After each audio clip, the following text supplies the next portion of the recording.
The following program contains mature subject matter. Viewer discretion is advised. There are true heroes of the ER, and then there are those people who I believe are the ones who keep the ER running, the ORs running, and those are our nurses. But sometimes in the blink of an eye, yes, exactly. The sad reality, though, is sometimes in the blink of an eye, they can quickly become victims. Nurses are the first to interact with patients when visiting the hospital.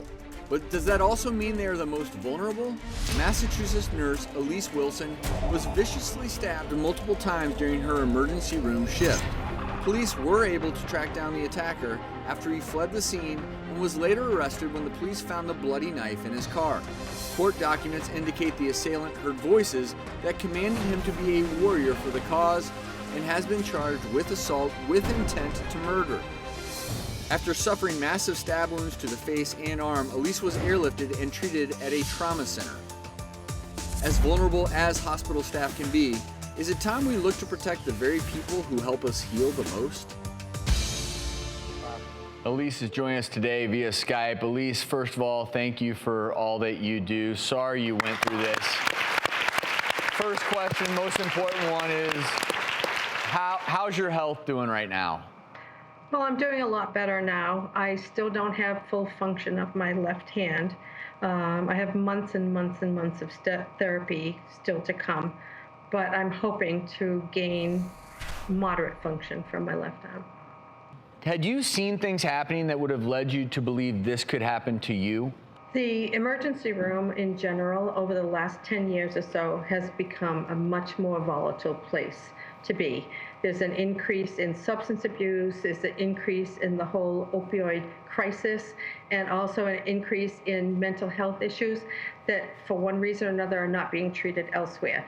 And all of these problems end up in the emergency room. But this particular patient came in because he was complaining of wrist pain. He did not come in screaming, yelling, cursing, nothing like that.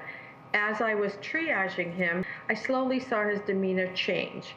And I've been in the ER for 35 years. I have pretty good instincts, and I didn't see this coming until it was too late. I understand, though, that you're now your name has now been attached to a law in Massachusetts. That's correct. I was approached by the Mass Nurses Association, and they asked me if they could put my name on this bill in hopes that they could put a face and a name to it and try and get this passed. Friends of mine, coworkers of mine, and my husband went into Boston to testify, and it was passed out of committee right there on the floor that day. Wow. I understand that it's meant to protect people. It's meant for workplace and healthcare safety, correct? Correct. There's two actual parts to the bill. The first part is to establish a mandatory risk assessment that every healthcare facility would have to conduct. Assess where your risks are and do what you can to minimize the risk in those particular areas.